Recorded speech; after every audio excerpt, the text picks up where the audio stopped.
Olá pessoal, bem-vindos a mais um episódio do Mais Respostas. Lucas, olha que assunto que a Renata Assunção nos trouxe aqui. Sempre fui uma tradicional investidora de renda fixa e sempre via meu patrimônio render acima de 2 dígitos por ano. Só que essa situação mudou muito nos últimos anos e agora me esforço bastante, diversificando inclusive, muito bom Renata, para conseguir 0,5%, né, 0,5%, ou até menos de rendimento por mês. A minha pergunta é, ainda é possível conseguir rendimentos recorrentes acima de 1% ao ano nas condições atuais? Abraços e adoro os conteúdos de vocês. Então uma pergunta bem pertinente aí de novo, né, porque juros caíram mesmo. Na verdade a gente está gravando agora em setembro, né? A expectativa é que vai cair mais ainda até o final do ano. E tem gente que ainda sonha com aquele 1% ao mês, que era tão comum, tão fácil de conseguir um tempo atrás. Então como é que ainda dá para conseguir isso? Né? E se dá, como que se faz, né? É que assim, é importante a pessoa saber que sempre quando tem um retorno alto, esse retorno alto está envolvendo risco. Por exemplo, o Brasil ele tinha uma taxa de juros acima de 1% ao mês tranquilamente, porque existia um risco. Vamos supor, por exemplo, eu vou falar para você, Renata, né? Renata, vamos supor que você consiga enviar o teu dinheiro para a Argentina facilmente. A Argentina está rendendo 60% ao ano, dá muito mais que 1% ao mês. Se enviar o teu dinheiro para lá, está envolvendo um risco, mas está dando mais de 1%, não é? Ou, por exemplo, vamos pegar, olha, enviar seu dinheiro para a Venezuela, também está rendendo mais de 1%, enviaria? Ou vamos pegar, sei lá, enviar o teu dinheiro para o Zimbábue. Nossa Senhora. Né? Então, assim, não é à toa que tem uma taxa de juros maior, porque tem risco. Tá, entendi. Então, toda vez que tiver um risco maior, vai ter um retorno maior, Lucas. É verdade, faz sentido mesmo, né? Então, vamos enxergar aqui, por exemplo, no Brasil. Taxa de juros caiu. Onde que você vai tomar risco para poder ter um retorno maior? Via ações, via fundos multimercados, via posição eventualmente, sei lá, é que daí já é um ativo, se o dólar rentabilizou muito nos últimos tempos, mas talvez um fundo teria uma gestão ali mais ativa para surfar isso. Então assim, para você ter um retorno superior a 1%, é possível? É possível, mas vai ter que tomar risco. Da mesma maneira que a taxa de juros no Brasil ela era maior, porque existia um risco maior. E aí tem o terceiro pilar, né? Que você falou, rentabilidade e risco. Mas tem a questão da liquidez também, né? É um bom ponto. Então, se a pessoa ela quer conseguir esse 1% ao mês, ela vai ter que correr risco.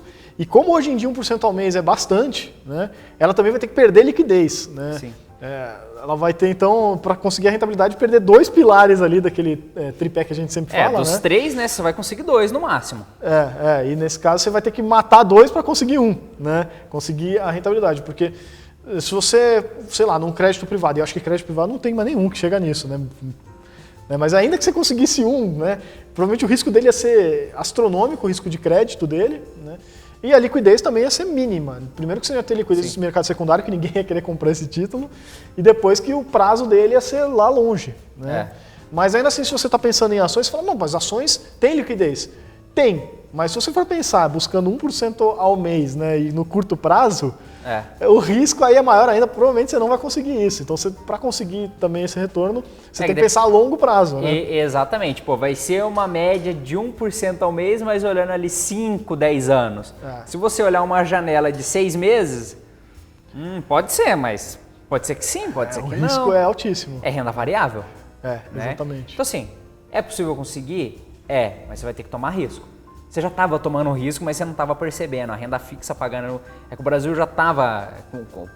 Era um país mais arriscado de se investir, por isso que ele tinha uma taxa de juros. Você já estava tomando risco, mas não estava percebendo. Né? Hoje você vai tomar um risco que você vai ver ali a oscilação diária. Ou você pode, que nem eu comentei, tomar risco via outros países, que eu não acho nada aconselhável, que também é um risco gigantesco, que tem a renda fixa deles pagando mais. Mas é basicamente isso, então vai ter que aumentar a fatia de risco no portfólio, fundos multimercados com uma oscilação maior, fundos de ações, investir diretamente em ações, ou eventualmente, que nem no pilar que você falou aí, abre mão de um dos pilares, que é a liquidez, consegue o pilar segurança e rentabilidade fazendo alguma operação estruturada, pode ser via COI, pode ser via ações, pode ser via algum fundo que estrutura isso. Uma estrutura de opções mesmo, né? Alguma estratégia. fechadinha. Exatamente. Mas ainda assim, né, o mercado ele vai fechando as pontas. É uma coisa assim que a gente fala aqui no mercado financeiro com bastante frequência, que não tem almoço grátis, né? Então, para você conseguir buscar esse retorno, você vai ter que abrir a mão de alguma coisa.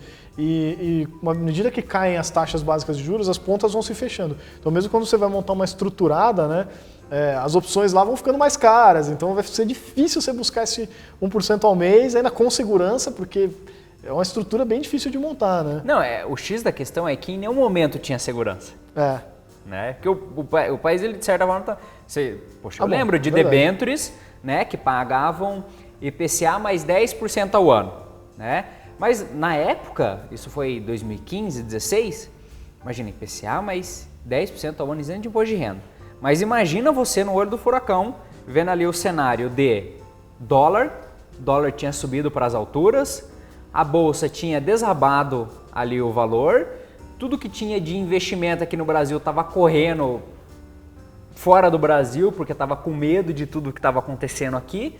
Então, assim, eles estavam conseguindo lá IPCA mais 10% ao ano. Uhum. Então, beleza, conseguiu, mas com risco gigantesco. Hoje, da mesma maneira, você vai estar tomando um risco para conseguir mais retorno, só que, de certa forma, num cenário mais ameno economicamente, pode-se dizer. Então, acho que assim, a Renata até está no caminho certo, né? Ela já falou em diversificação. Eu acho que o caminho é esse. Você vai conseguir 1% ao mês? Dá para conseguir, não é garantido, mas se você tiver uma visão de longo prazo, fizer uma boa diversificação de carteira, né? É factível. E quando a gente fala em diversificação, às vezes eu tenho a impressão que o pessoal, quando a gente fala em boa diversificação de carteira, não é você comprar 1 zilhão de ativos, tá? Boa no sentido de estratégica, tá? Então, se a sua estratégia é conseguir 1% ao mês, então você direcionar, né? Ter uma participação maior ali em renda variável e tal. Isso. É uma boa no sentido de estratégica para buscar esse 1% ao mês e pensar aí longuíssimo prazo, né? Porque até naquela live, a última live que a gente fez juntos, né, de Previdência, o Luiz Felipe Vieira, ele trouxe um estudozinho, né, bem legal ali, falando sobre essa questão do longo prazo e investimento em renda variável, né? Não sei se você lembra das janelas. Que se você pega lá a janela de, você vai investir todo dia, a chance de você perder dinheiro... A janela diária era tipo 56 ganha, 48 perde, 48% das vezes. Essa eu não sei, acho que era mensal, não sei se era diária. Eu não lembro direito os prazos, até se você Mas quiser... Mas depois vale de 20 anos era impossível você não... não acho que não era 20 não, acho que era 10 anos, era assim, era 100% das janelas, você saía... no ganho. No ganho, exatamente. Então, pensando a longo prazo, até o seu risco diminui, né? Então é mais ou menos essa, acho que é a ideia, né? Sim, é isso. Então vai ter que correr risco, resumindo. Correr risco, diversificar e pensar a longo prazo, né? Fundos multimercados e diversificando. Perfeito. Tá ok? Então é isso, Renata. Espero que tenha ficado esclarecida aí sua dúvida. E claro, né, se vocês tiverem mais dúvidas sobre renda variável, sobre, não sei, sobre 1% ou menos, né, vai mandando aqui pra gente, a gente conversa mais sobre esse assunto, às vezes até aqui no comentário, ou a gente traz para um novo episódio aqui do nosso Mais Respostas. É isso, pessoal. Até a próxima. Um grande abraço e bons investimentos.